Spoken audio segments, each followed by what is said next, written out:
Recently, the internet was atwitter with the story of a divorced wife who sent $47.12 in pennies to her ex-husband after a judge ordered her to make the payment. That's the kind of venom that can sometimes drip in divorce cases.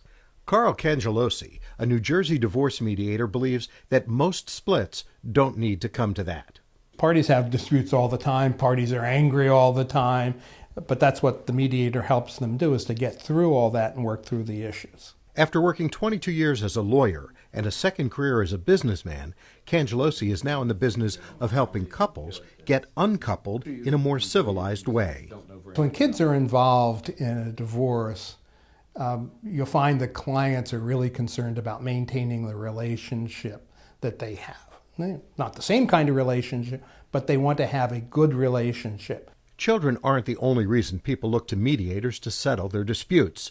It's often a more economical way to work out your differences. Mediation, my services, plus a review attorney for each of the parties, somewhere between $6,000 and $9,000. If the parties were just to retain attorneys and there was not much in dispute, so most everything was pretty much went well, it would be somewhere mid-20s to $30,000. There are 4 basic areas that a divorcing couple need to come to agreement on. Parenting, because there's no preparation for parenting, and people usually work pretty well when they're working with their kids because they love their kids, right? They want the best for the kids. Then we go to equitable distribution. That's dividing up all their assets and liabilities. Then go to alimony, the most contentious of the issues. And then lastly, child support.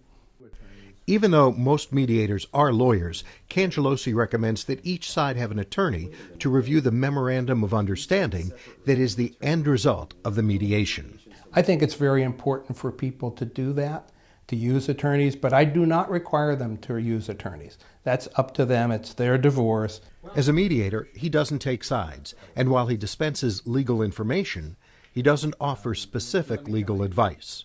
Our role is really to help them decide for themselves as to what they want to do on all the issues.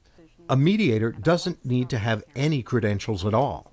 The profession is unregulated in all 50 states. The best way to find a mediator is to get a referral from a friend, attorney, or marriage counselor. But the most important factor is that both sides feel comfortable with the person they choose. In Plainsboro, New Jersey, this is Ed Alpern for the Lawyers.com channel.